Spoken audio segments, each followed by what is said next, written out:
My head, Bherdin moaned, sluggishly draping a hand over her forehead. The clock on her wall showed 6 a.m., but the bunk room outside her curtain. It's about time! Rikishi yanked the curtain back and peered in.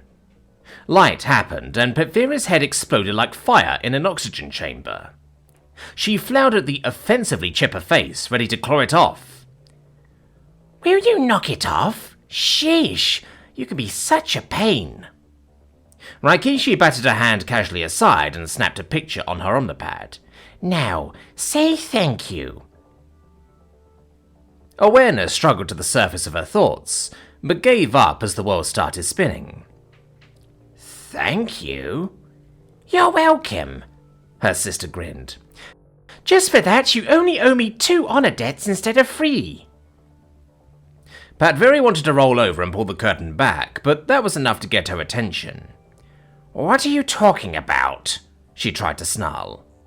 Even in her ears, it sounded too much like a mule. And why the picture? You apologizing? I wanted something to remember this. Anyway, you're supposed to be on watch soon. Her sister bounced up and down. Or maybe it was the world moving? Bherdin tried to heave herself out of bed as her stomach roiled, but Rikishi pushed her back down. Relax. I told the band mothers the Reno you ate was bad and you're sick as a Rakiri, so you're off the hook. Awareness clawed its way back as memories of yesterday swam to the surface. Her humiliation and disgrace in front of the war band, slipping off to nurse her pride by trying to find her sister's boyfriend and... Oh, dark mother. And now you're awake. Rikishi was grinning and sounding entirely too happy. Great, because you owe me big time. As soon as you're up and around, you're going to start making good on it. Explain why I owe you honor debts. Hey, it's not just me. There's the human who drove us home. Zenshiki's hacked. No, a totally different human. Would you believe they think we look adorable? I got all kinds of good information out on him on the ride home. Still, one of Zenshiki's contacts, though. Who knew she had it in her? Rikishi grinned and bounced on her heels again. It was definite this time, though the world still swam. I think I'm a good influence. Fine. I'll apologize to him. Or something. Honor debt. He's got ties to Zenshiki, so he isn't just some random alien. Plus, there's 2 for me, 2 for Zenshiki, and... How come I owe her 2? I only threw up in front of him. Oh, come on. You didn't throw up in front of him, you threw up on his front. I mean, like all over it. I didn't imagine the first hull, but I have the dry heaves in high def. Venomous wench. For some reason, Bherdin's claws hurt when she tried to extend them. There's no way to talk to your future bandwife, so you can stop that now. You're going to be a band mother? Well, I'm your pathfinder. And this... Rikishi nodded confidently and waved the omnipad, clearly enjoying every second. This is cargo that would never see any destination, just as long as you shut up and start getting your act together. That means you need to get your shit sorted out with Zenshiki too. Like now, because I am not spending the rest of my life cleaning up after you with her and our husband. I suppose. It's just so embarrassing. Hey, it isn't nearly as embarrassing as it'll be if I have to pull these pictures out. Rikishi dangled her omnipad menacingly and grinned. And don't even think about it, because I've already made backups. That's extortion. She glared, trying to give it feeling, but her stomach chose that moment to lurch. Nope, I didn't threaten you with violence. Well, not yet, so it's definitely blackmail. Rikishi nodded firmly. I mean, come on. You don't think I'll carry respect as your pathfinder just because I have a sparkling personality and better tits than you? You don't have... Ahem. Fine. I owe you 2 honor debts. And? Rikishi arched an eyebrow, studying her claws. And I owe Zenshiki too. Though I don't know why. Oh, yeah. You made Senshiki call in a favor to find your bat, and you kept her from visiting her Hakak sister in the hospital, so she thinks she's lost some face with her Hakat. Oh, Padviri said in a small voice. And? Raikishi drew the question out, letting the word hang in the air, at least 3 times longer than necessary. Her sister was grinning from ear to ear as she swung her breast from side to side. And you have a nice figure, she mumbled. Better, her sister nodded, perking up still more, if that was actually possible. So, you got greedy for a kill on a covert op, but everything was going nuts when you did it. And yeah, being chewed on by all of the band mothers was really embarrassing for you. Like no one's ever gotten pumped up during an op before. Raikishi rolled her eyes expansively. You'll live, and never do it again. Everyone else lived too, so it's a lesson you get to profit from.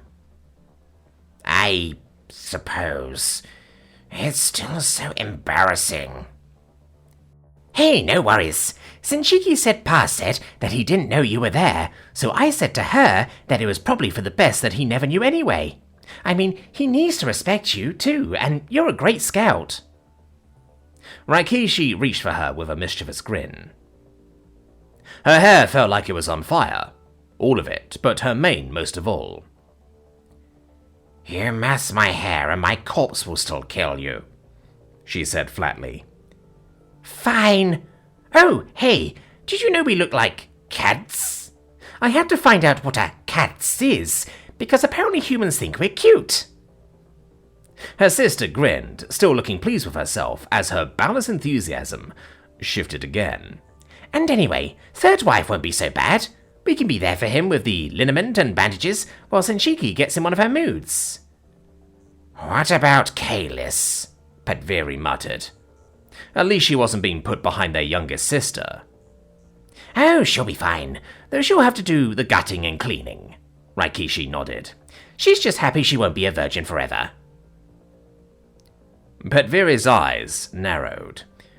You have blackmail on her too, don't you? Nah, I just totally kicked her thoughts playing a deathmatch of Liberation Earth. Letzi groaned and stretched in bed. The room was cold, but under the heavy blanket she was comfortable and warm. She took a deep breath as awareness started to return. The sheets were antiseptic and crisp. Hospital sheets. Awareness began swimming into focus, but she chased it away, trying to banish waking up a bit longer. Sleep was still an option, though she stretched experimentally and groaned. While the subdermal tissue had knitted together and her skin was mostly healed, the wound in her side still pulled now and then. You are awake. Letzi's eyes shot open at the whisper in her ear, as 2 unnaturally large eyes peered at her in the darkness. She reared up in bed, her heart pounding in her chest. The scream died stillborn as awareness returned, but she clutched herself as the tear in her side burned painfully. Senshiki arched an eyebrow. What? What? What do you mean, what? Letzi yelped in disbelief, clutching her chest. What in the name of Drepnut are you doing? You scared the life out of me. Desi sighed. That was my first 2 weeks after she showed up.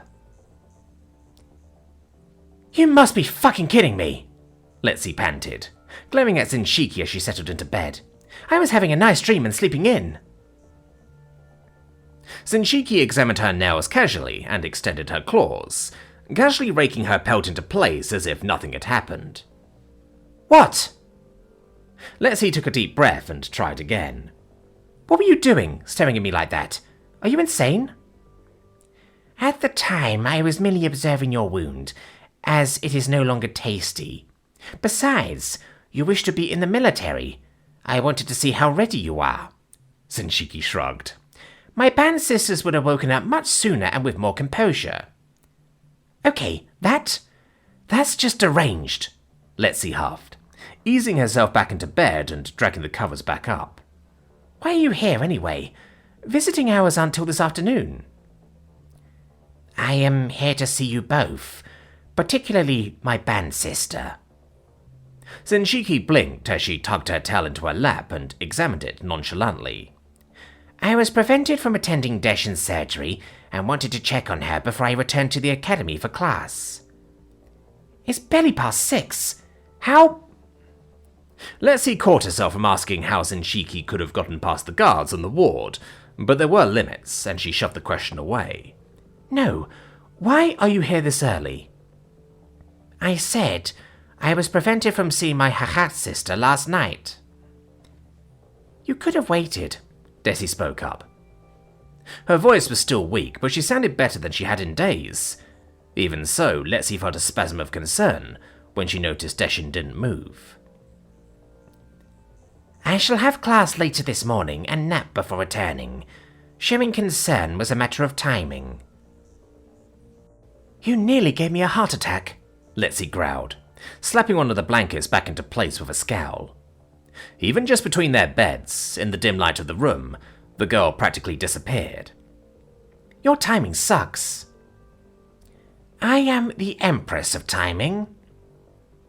Zenchiki's tail swished and flicked as she paused to sniff the air. After all, they are fixing your breakfast. Deeps. Lexi shook her head. Don't you ever think there's more to life than mindless killing and eating? Certainly, Zenshiki said, watching her claws as she flexed them in and out. You do? Lexi peered at the girl as she swiped through the Medi-Omni on Desi's bed. Really? No, not really. Lexi sighed and pursed her lips in exasperation, glaring at the offending figure as her stomach rumbled. This is my surprised face. I saw that when you woke up. Zenshiki arched an inquisitive brow. Are you having memory loss? Lexi readied a savage retort, certain it would skewer the peasant to the wall. Probably. When she thought of something good to say, later. Would you please both stop? Deshin said plaintively, interrupting the moment. I don't have the energy for this. I thought I'd be able to do something, move something, but... She trailed off with a sigh. According to this chart, you are no longer succulent. It says that once the swelling goes down, your body should learn the new prosthesis. Zenshiki canted her head to one side. It mentions augmentations. What did you have installed? You'll find out. Desi grimaced again, her face flickering with distress for a moment before taking on a determined look. It's a surprise. So be it. Zenshiki considered her tail a moment longer before swiping a file towards Lexi's omnipad. You've both received passing grades based on your class averages. However, I was present when Melondi asked Professor Warwick to teach us to think like humans, and we have been asked to review this material. What does that mean? Desi frowned. You will find out. It is a surprise, Zenshiki said, standing up in a languid stretch. Lexi wondered if it was all just an effort to needle Desi, but the one thing she'd learned since coming to the academy was that most families worked a lot better than hers. Though with Desi and Zenshiki, who knew? I must return for 2 exams, but the plan is for us to return this afternoon. Zenshiki shrugged, then sniffed again as she slipped out the door. For now, I am going to eat. Lexi watched as the patron slipped out, closing the door behind her.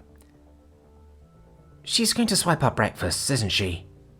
Probably, Desi sighed. She looked down the length of her body, frowning at it furiously. I guess Petrin can go for days without eating and have this amazing metabolism. Bitch, no wonder she's so thin. Lexi pulled the covers up to her neck and glared at nothing in particular. She was right in my face, too. I'm probably going to wake up with nightmares. Don't worry, you'll stop screaming after a few days.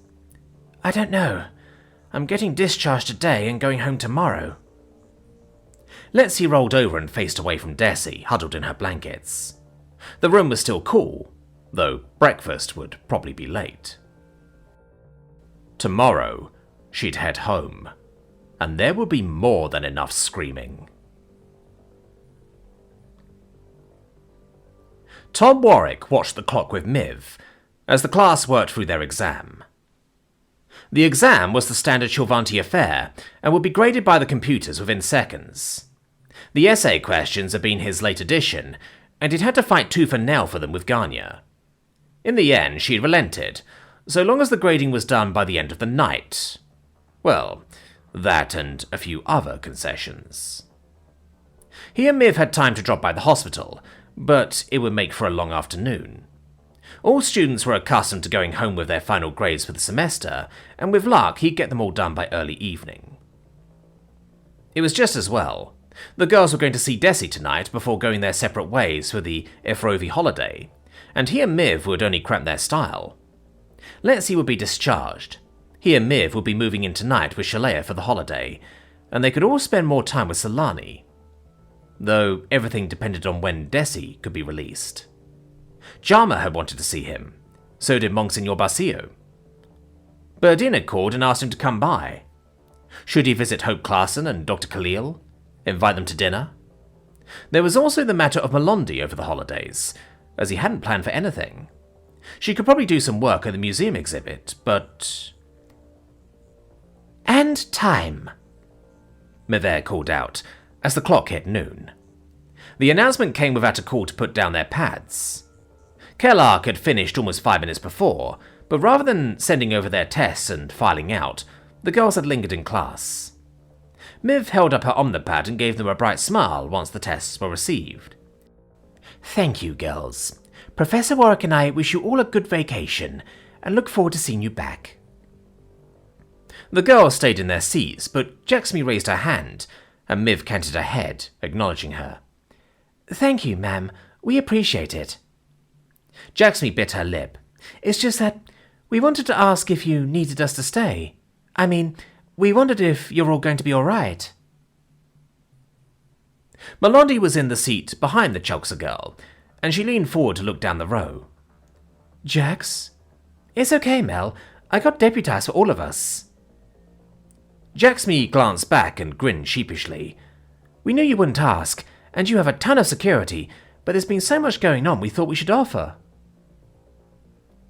Melondi's cheeks coloured in a delicate blush, but she shook her head. Thanks.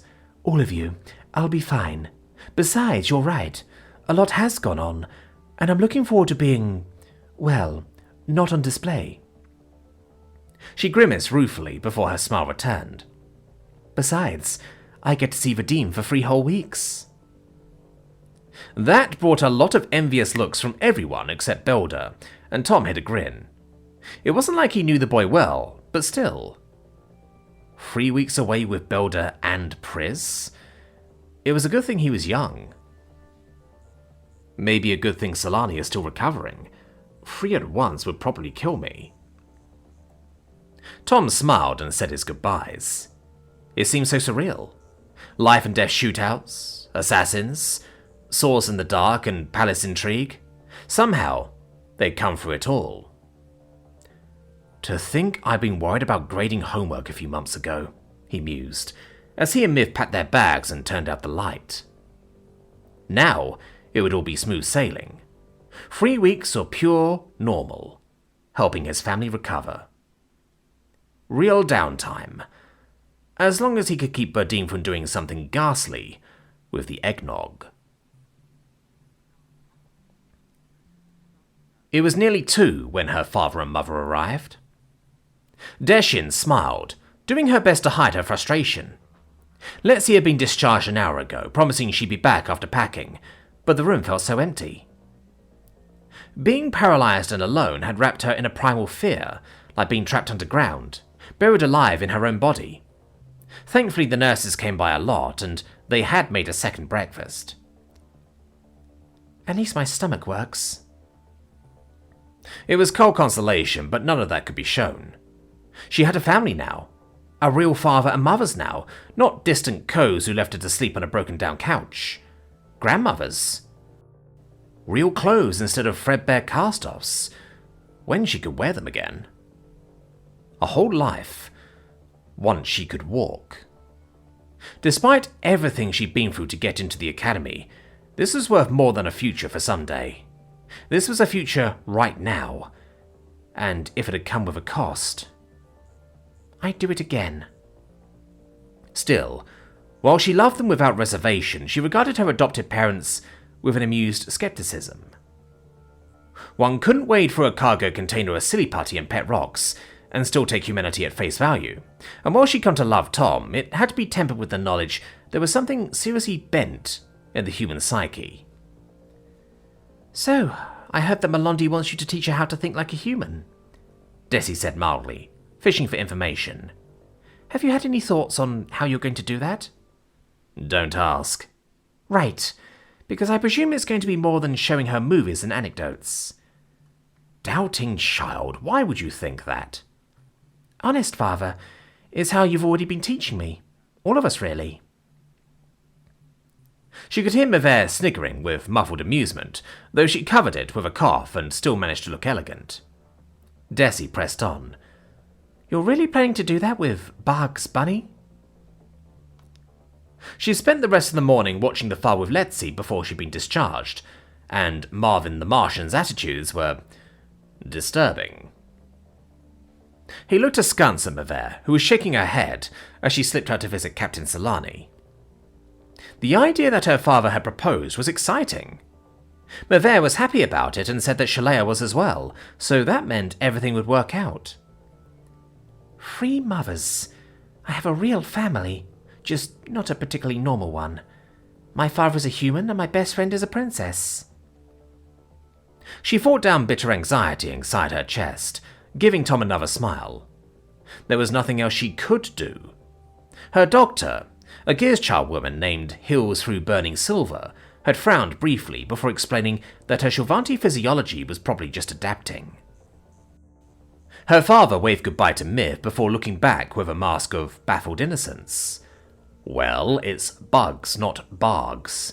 And don't forget Daffy Duck." She wasn't buying it, but that was all right. She buried her questions of tissue rejection and embraced the moment for all it was worth. "Fine." She sighed in exasperation. "So what's an Illudium Poo space modulator?" In the end, her father had been less than forthcoming. It had come to be a familiar human thing, and while she didn't think he planned to wing it, she had the feeling Tom hadn't fully made up his mind on the details. Whatever the reason, she hadn't been able to pry anything more out of him during their visit. It had been all too brief, but they were moving over to the big house for Ifrovi. "I've never had a real Ifrovi, and now I'm stuck here." It hadn't felt so bad when Letzi was here. Now she was alone. The nurses came when she called, and her doctor stopped in regularly, but they were still busy with their work. Stopping them to talk didn't feel right. She couldn't even use the Omnipad to play the silly cartoon she'd watched with Letzi, and a cold despair washed through her. She fought it off, but ignored at her. "Goddess, I don't want to cry. I can't even wipe a tear away." The passage of time wore on her, and she found herself listening to every sound she could hear, out on the ward past her door. Anything to break up the awful monotony. The knock on her door almost came as a shock. "Hey there." Solani Tonis stuck her head into the room. "Mind if I come in?" "Sure. Sorry if I don't get up, ma'am." Desi studied the woman. There wasn't much else she could do. Mevere had told her about Tom's engagement. A family wedding that would wait for her to get better. It gnawed at her, wondering if she'd still have a place with her family. If they'd move on. Reject her. Leave her behind in some room like this. Solani Tonis was tall, nearly 8 feet, and even without her arm, she looked like she'd been cast out of a solid battle plate. Even her bruises just made her look tougher. Deshin swallowed, wishing she could hide. "Yeah, well, they just started letting me out of my room this afternoon, so I get it." The woman slipped into the chair, and Desi saw she was blushing furiously. At that moment, it seemed like the most incongruous thing Desi had ever seen. I talked with Mevere, and she told me she let you know. About me, that is. I hope that's all right, with your father-in-law?" Not sure what and/or covers, but if you make my father happy and get along with my mothers, that's what counts. The words seemed so formal, like someone else was saying them. Was this giant of a woman asking her permission? As if she mattered? Well, it means we need to get to know each other. If anything, the huge death's head's blush grew deeper. Though I kind of feel like I know you. I know that's been sort of, one way. I know Mills had people watching her, us, all the time. I can see what you mean. I don't know what to say, but it was your job, right? Desi said slowly. My mother, Miver, she said you've done a lot to help my father. I should thank you, ma'am.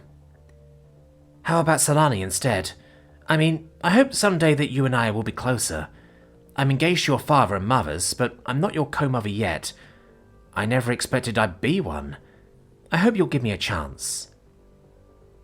Moving like she was getting settled, she scowled at her missing arm. At least, I think I'm engaged. It's hard to tell with him. Oh, you are, Solani. Trust me, I don't think my mothers would let you anywhere near my father if they hadn't decided, and my grandmothers are kind of scary. She told me they'll hold off a wedding until I'm better, and I'll try not to... Deshin tried to put some warmth in her words, though it sounded wrong. Her humiliation only grew worse as hot tears poured down her cheeks, and she choked out her words. I'll try not to hold you back. Hey there, soldier, it's okay. Solani's face fell as Deshin sobbed, her world falling apart. No, it's not okay. I've been trying all day and I can't even lift a finger. Deshin hated herself, hated the betrayal of her body, hated the whining of her own voice.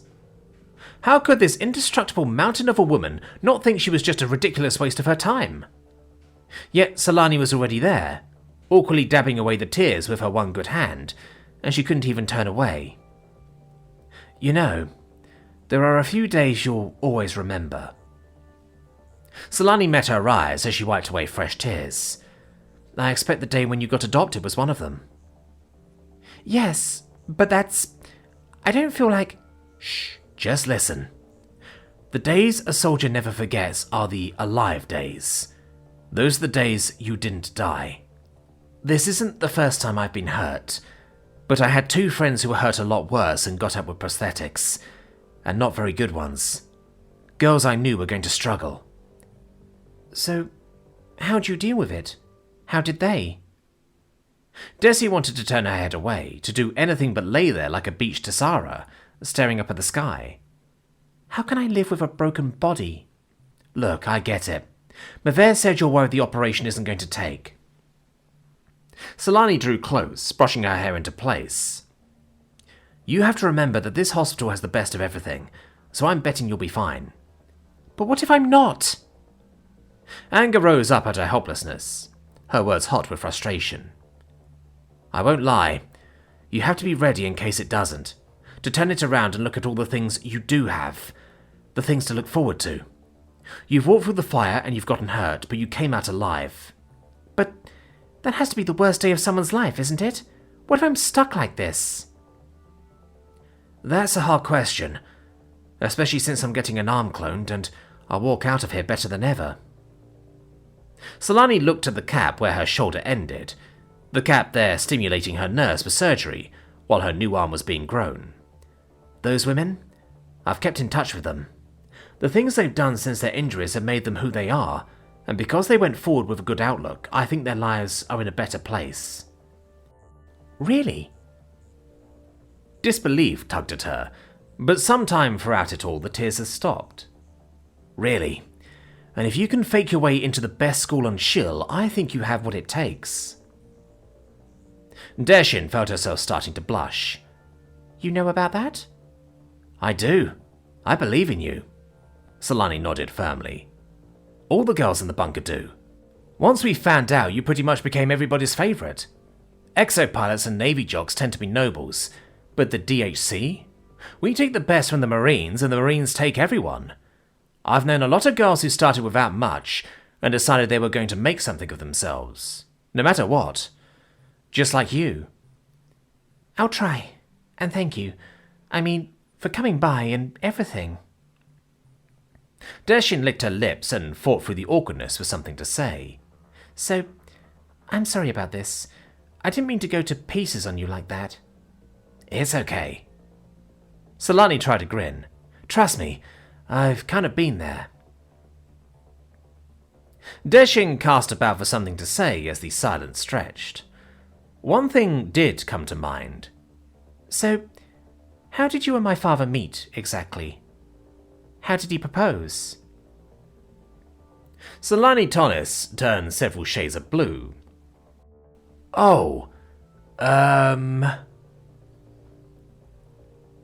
It had been just after dinner when the girl showed up, packing into the room. Desi hadn't been in a hospital before, but everything at Prince Ardava's seemed extravagant, with no expenses spared. Over the top. Even that phrase was something from Human War, with boys going up out of trenches into a hail of bullets. Deshin felt herself breaking down, but forced another silly grin on her face that she didn't feel. Sefe was in a chair by the door, the tall diver looking perfect as usual, while she talked to Belder and Pris about their plans to visit Willist. Nesra and Lark were talking with the twins, while Jaxmi and Desala were looking over Letzi's scar. Sinchiki perched on the right side of her bed and had been silent once she finished scolding her about not finishing dinner, while Melondi sat on her left. Her twin, her friend, her princess. Everyone seemed so perfect it was hard not to feel resentful of them all, particularly Melondi, but they were here, and she hung on to that for all it was worth. It didn't make the anger go away, but it helped. I just don't get it. It's some sort of animated animal, right? Pris said doubtfully. What's the point he's trying to make? I think it's a metaphor. Nesva shrugged. I do too. Lark nodded. I don't know what for, but it has to be a human thing. Desi, have you seen anything in the exhibit that makes sense? Honestly, I've seen a lot of stuff that doesn't make any sense. They have this animated black lumpy creature with big round ears and red shorts. Desi cudgelled her memory, forcing herself to focus on the conversation. It felt more difficult than it ought to, but the question grounded her. I guess it's abstract art. He teases Mavera about some painting on Earth, but he doesn't talk about art as much as he does music. I'll have to look at it when I get there. Jaxby nodded like she was making an announcement, with a quiet satisfaction in her smile. It faltered after a bit as she frowned in thought. I mean, well, it's weird. My uncle wrote to say they want another calendar and those pictures aren't abstract. Speak for yourself. Belda buried her face in one hand. I felt like I only had an idea of clothing on. If my father ever sees that, I'll die. You told me Liam likes it, Pris crooned, and Belda turned 3 shades of blue. He does, but it's not like that. Belda was still blushing and trying to glare at the same time. How can they need another calendar already? Oh, I bet it's like that, Jack shrugged. Anyway, they have a shorter year. My uncle said we should get something ready up front for bigger sales. I don't know if I should, Belda grimaced. Besides, Liam got a lot of money out of that deal with Nesva. I don't want to feel like I'm using my boyfriend to cash in, you know? We always have time if you change your mind, Jax nodded. I don't think anyone will think you're cashing in, but we can always ask the professor what humans might think.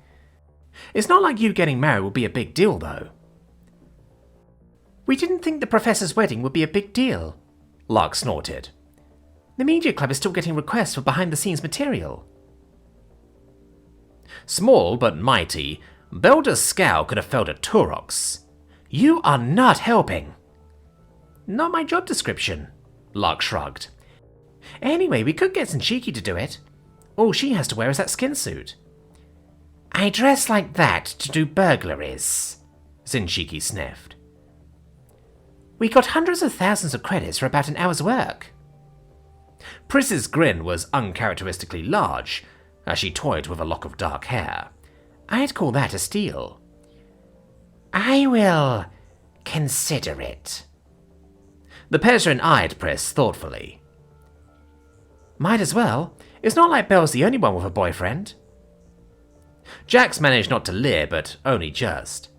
How did things go with him after the banquet anyway? I am cautiously optimistic. Zenshiki shrugged almost imperceptibly, though Desi could see her psyche thrash more than usual. Well, that's a record, Desi muttered, though she could feel her frustration getting the better of her. Anyway, I want it specifically written into my contract as your advisor that I get to be the official cynic here. All the optimists I know are dead, Zenshiki said flatly, which made everyone groan. Desi wanted to pull her aside. Something. Anything. What is all of this? Desi tried to see past Melondi, but she already recognized the voice. Hey, everyone. I want you to meet my physician, Heals Through Burning Silver. Desi watched the girl shrink aside as a familiar figure in orange and brass came into her view. They're just here to cheer me up. It's all right, isn't it? As long as they don't move you, Deshin. Desi looked up as the woman loomed over her, blocking her view as she checked the monitors behind her and tutted. It appears that your swelling is beginning to drop nicely, and I do not want to set that back. Your reflex package can be brought online once basic motor control resumes. What package? Zenshiki added, sounding entirely too keen. Reflexes. Oh, well, once the neocortex integrates with her basic functions, there are options for fine motor control. I personally still recommend the sensory perception options, and... Doctor, would you care to watch the movie with us? Desi broke in hurriedly. It's something from Earth from our human class. I think it's about surgery. If you do not mind my joining you, I am always happy to discover new perceptions of my art. The doctor stood up and glanced around the room. What is a movie? Oh, it's a vid. Jaxmi grinned. This one's a comedy, since you wanted to cheer Desi up. It's called Young Frankenstein. The gear child moved a chair over to settle in beside the monitors, and Melondi moved aside, jostling Desi as everyone resettled themselves around the bed. No one noticed when Desi's leg twitched in response. Raikishi lurked around the vestibule to Sun Chaser's quarters and looked around. The room had not changed since her visit the day before, but each time she sat down to wait, it felt like the first time, when she'd been nothing but a kitten, hanging onto her mother's hand. Sun Chaser had been everything she'd imagined and more, and her vestibule had created a lasting impression. A room on the family ship was rare, something for bandmothers and their father, but to be a pathfinder. To be the pathfinder meant space. Room for an antechamber to her quarters. Space that made an impression, filled to overflowing with trophies of the warband's deeds, and documents of all kinds that hinted at secrets, negotiations and whispered bargains, and talks between all of the warbands within Sun Chaser's reach. Her quarters were spacious, even compared to her bandmother's, and filled with a supplemental communication suite, dedicated for her use alone. To be a pathfinder was to be the eyes and ears and memory of the warband. Of course, that wasn't always easy. To be an apprentice pathfinder meant being Sun Chaser's eyes and ears, and her Hahut tested her regularly. Not just gossip around the ship, though that was important enough, but knowing the how and the who of gaining useful contacts and information. Money was money, and needful as the lifeblood of the warband, but information was better than credits. It was water in the desert and food in a famine.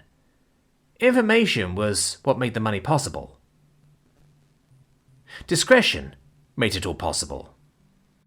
No one on a small ship liked to think of their privacy being compromised, and smoothing over the rough relationships inside the warband was just as important as taking care of the business of keeping the family employed. And there were matters of tradition to consider. Sun Chaser finally waved Raikishi inside, vaguely in the direction of a chair, as she disconnected from her comm terminal. It was a symbol of her position to trade information with the other warbands, and Raikishi had learned to use it under jealous supervision. Its indexes and directories, holding tantalizing information just beneath her claws. Sunchaser settled back in her couch, regarding her expectantly. All right, Kit. What have you got for me? The short version, eh? Rikishi nodded dutifully. After all, there was a time to be concise. I checked the datanet, and there really isn't a lot of useful information on humans. The Shorvanti think they're really good at sex. I mean, really, really good. The Sunchaser's psych flicked once, and while she was wearing a bemused smile, Rikishi got the point. They have a lot of stamina. That ties into what we've heard about them as capable fighters. But their cultural information is all over the place, and I haven't had much time to dig into it. I think Zenshiki can get better information from her Hahakt, but right now he's watching over his adopted daughter in the hospital. She just had an operation last night, since she was tenderized over last shell. That has to be hard. It's good that she's been attentive to her Hahakt. Sunchaser mused, stroking her cheek thoughtfully. Has she tried to kill her Hahakt sister? Sunchaser was an apt study and gave Rikishi a long look. I meant, tried seriously. Oh. Rikishi gave a quick flick of her psych in the negative/second form of dismissal. No, she's just been herself. Too bad. Poor kid. Sunchaser shook her head. Don't get me wrong, I adore her and her mother, but Zenshiki is practically a clone of her birth mother. You'll be able to count on her for anything, but some days... It was an old refrain, but Rikishi nodded dutifully. Other than that, I found out a useful lead from Zenshiki's contact. He was kind of upset by Patviri on the ride back to the estate, but he seemed pretty level-headed. Not the kind of thing at all I saw in the Shorvanti vids. Rikishi started to blush. She'd only had a few hours to review human vids, but a quick run-through Forest Hump and Buffy the Vampire Layer had left her in shock. She'd almost been caught rubbing herself by Kalis during a run-through of Robocock, and barely shut down her Omnipad. Anyway, well, I think that with all the news this last shell, what I got out of Zenshiki and what the humans said on the drive home, he really is an operative. That isn't really Zenshiki's area, but given how fast she pulled things together, she's probably gathering contacts. Find out more. Sunchaser mused, shutting off her terminal. Anything else? I did look through some literature that were, direct sources. Steinberg said we looked like cats, and I got curious. He said humans like cats a lot. Trading on someone's vulnerabilities is always fair. If someone isn't minding their, Sayak, then there's nothing wrong with minding it for them. Rikishi nodded with a grin. Anyway, I did find one reference. It said, if cats look like frogs, we'd realise what nasty, cruel little bastards they are. Style. That's what people remember. And what's a frog? I looked. It's kind of like a Rinnel, but non-sentient. I mean, even for a Rinnel. And no knives or anything. Not dangerous, she said, swiping through her notes. It burps. Well, whoever wrote that knew what they were talking about. Sunchaser leaned back, peering at the painting that adorned the roof of her cabin. Okay, so humans love natural killers. Good for them. No wonder Zenshiki got a human Hahakt. You know, it strikes me that this could be a good move for Patviri. It's high time she apprenticed herself out. I thought she was going to under her birth mother. Pfft. Harasev is a good scout, but Patviri learned all she can. I think we should have her reach back to this Steinberg human. That could be difficult. She kind of threw up on him. Even better. It would be a grave insult for him to refuse after she shared food with him. But that isn't really a thing. It wasn't like she gave him her dinner. She threw up, ma'am. I mean, like, all over his lap while he was driving. Though he did have the autopilot on and it wasn't... Details. What he doesn't know won't hurt us. Oh! Rikishi grinned. I'll tell her. Good. Anything else? Only past. I guess Zenshiki hasn't proposed yet and... Well, I really want her to propose. Her Osaic slipped low and off to the side, and she grabbed it in embarrassment. Reviewing those vids made sealing the deal with Past a real priority. The sooner the better. She's waiting for you to do the ritual cleaning on that dinner set, ma'am. Sunchaser gave her a longer look than Raikishi expected, her eyes growing hooded. You tell her to leave that to me. It was just past 2 in the morning when the Omnipad chimed. Bherdin Dasari slumbered, the glamour-down sleeping mask preserving his beauty sleep, as the message flashed over his Omnipad, and the gentle whoosh of synthosurf waves echoed within the comfort of his boudoir. The Omnipad sat on his nightstand beside the bottle of Eau de Clegg, beneath his eyelash curlers, and down to his favourite romance drama. Its message waiting patiently.